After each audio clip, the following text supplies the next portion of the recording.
We turn to U.S. politics as both parties have been working to win over female voters amid a flurry of recent activity related to women's issues. Issues of particular interest to women have been front and center of late, and it may be helping President Obama and fellow Democrats. This was the president Tuesday at his White House news conference. I believe that Democrats have a better story to tell to women about how we're going to solidify the middle class and grow this economy, make sure everybody has a fair shot, everybody's doing their fair share, and we got a fair set of rules of the road that everybody has to follow. Democrats are using a series of recent incidents to help tell that story, including the debate over the original birth control mandate in the president's health care law. Republicans, like New Hampshire Senator Kelly Ayotte, argued it would trample the rights of religious groups opposed to birth control. This is not a women's rights issue. This is a religious liberty issue, and it can apply to all faiths. But California Senator Barbara Boxer and other Democrats countered the GOP was launching a war on women. Women in this country are tired of being treated like a political football by Republicans in Congress, who have tried continually and are continuing to try to take away their benefits, to take away their rights. The president ultimately altered the birth control mandate to accommodate religious objections. But House Republicans drew fire from women's groups when they arranged for 5 men to speak against the mandate at a hearing while barring a young female law student, Sandra Fluke, from testifying in favor. The issue blew up again when conservative radio host Rush Limbaugh called Fluke a slut and prostitute last week. He later apologized, but lost a number of sponsors in the continuing furor. President Obama, meanwhile, telephoned Fluke to commend her for speaking out. But at Tuesday's news conference, he said women will base their votes on more than any single incident. There are millions of strong women around the country who are going to make their own determination about a whole range of issues. It's not going to be narrowly focused just on contraception. It's not going to be driven by one statement by one radio announcer. Still, evidence of fallout appeared in a new poll by the left-leaning group Emily's List. It found that on women's health issues, voters in 8 Senate battleground states now give Democrats an 18-point advantage. Indeed, in Virginia, a firestorm of criticism and protests prompted Republicans to back away from requiring internal ultrasound testing for women seeking abortions. And some Republicans look to shift the debate back to friendlier ground. Mitt Romney's wife, Ann, had this to say on Super Tuesday night. Do you know what women care about? And this is what I love. Women care about jobs. Whatever drives women to the polls in November, Democrats hope the events of recent weeks will ultimately work to their benefit. For a closer look, we are joined by Washington Post columnist Ruth Marcus and Republican strategist Sherry Jacoba. She's a founder of Capital Strategies and columnist for the Hill newspaper. And we thank you both for being here. Good to be here. Thank you. So, Ruth, how important is the women's vote in a presidential election? The women's vote is very important for the simple fact that women tend to be a majority of the electorate. And so women are stronger voters, and they are also stronger Democratic voters than men.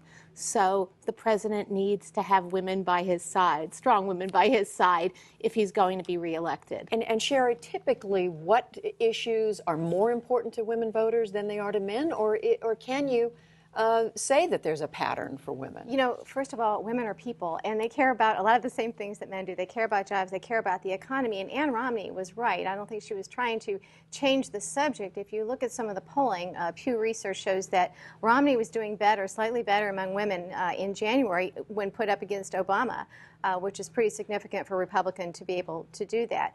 That has since shifted, and a lot of that is attributed to the kerfuffle with Rush Limbaugh and the contraception issue, which has been bungled from a PR perspective from Republicans. However, it does show that women were starting to pivot slowly towards Obama before that, likely due to the economy. The good news for Republicans, for Mitt Romney, the probable GOP nominee, is that economic issues, jobs really do matter, and he can compete with Obama on that.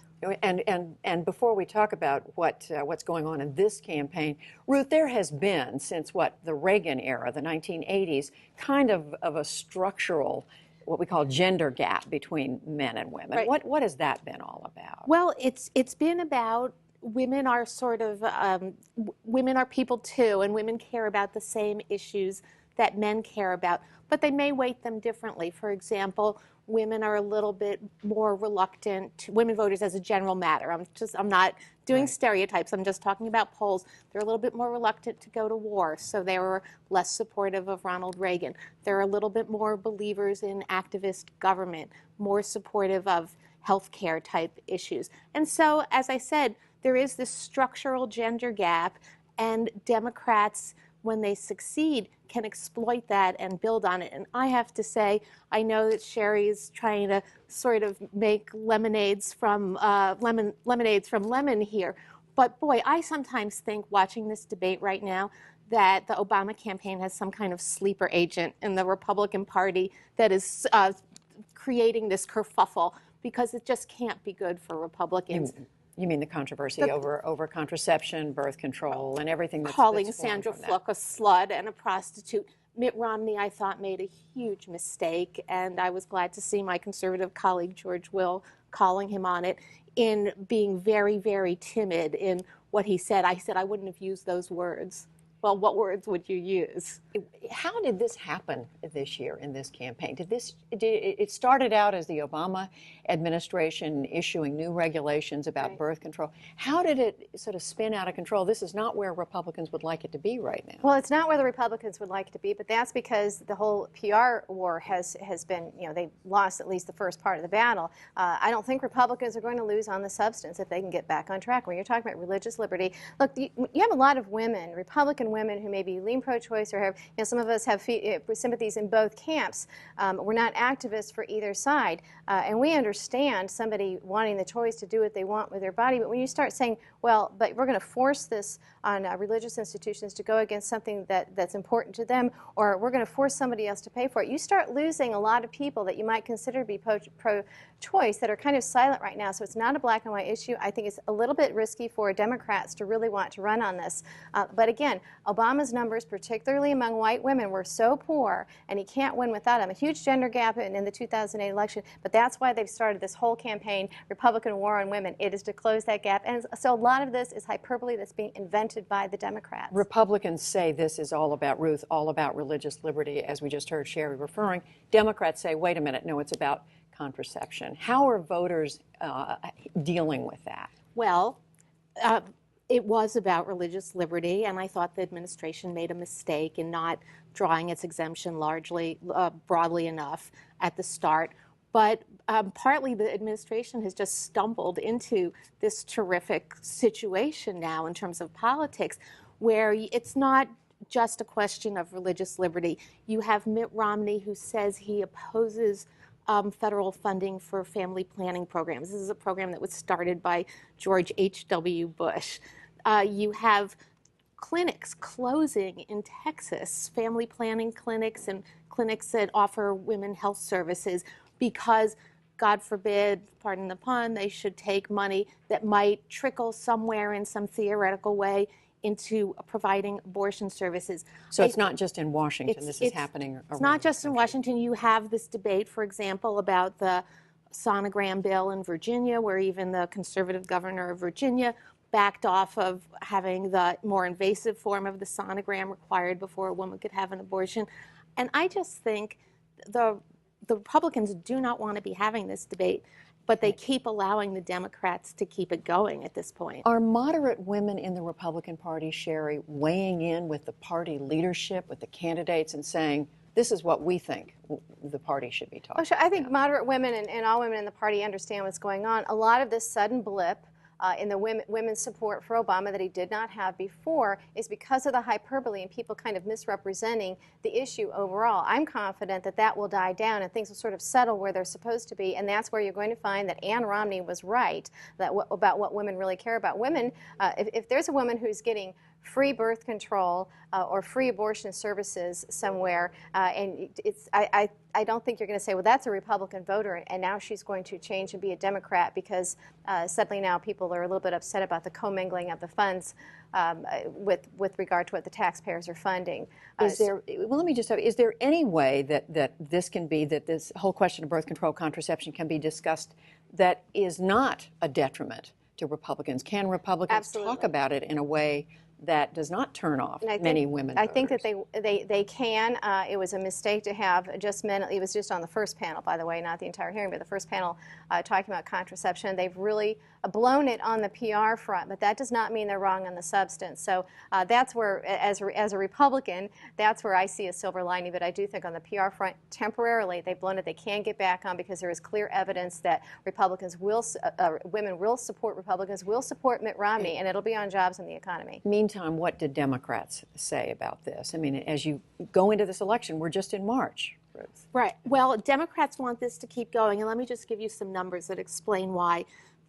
In 2008, President Obama beat John McCain by 7 points overall, by 13 points among women. Right now, he's up 6 points in one of the latest polls against Governor Romney, but by 18 points against women. And Romney is, not surprisingly, given some of the other candidates, doing the best with women. And I think one of the particular things— among the Republicans? Among Republicans. And one of the particular things that Democrats want to do is distinguish among women voters. They do best, in theory, among single women. But single women who are very traditional Democratic voters do not vote in proportion to their numbers. If this kind of discussion can energize those women to get out and vote, Democrats will have a very good year. I don't think it's likely that women will vote on this issue, particularly, well, because they think that the issue's been misrepresented. The issue is not that Republicans want to eliminate contraception. A lot of people think that that's exactly what they want to do, is eliminate access, and that's not the case. It's just March. We've got Exactly. many A lot months, can 8 change. months to go. We thank you both, Sherry Jacobus, Ruth Marcus. Thanks.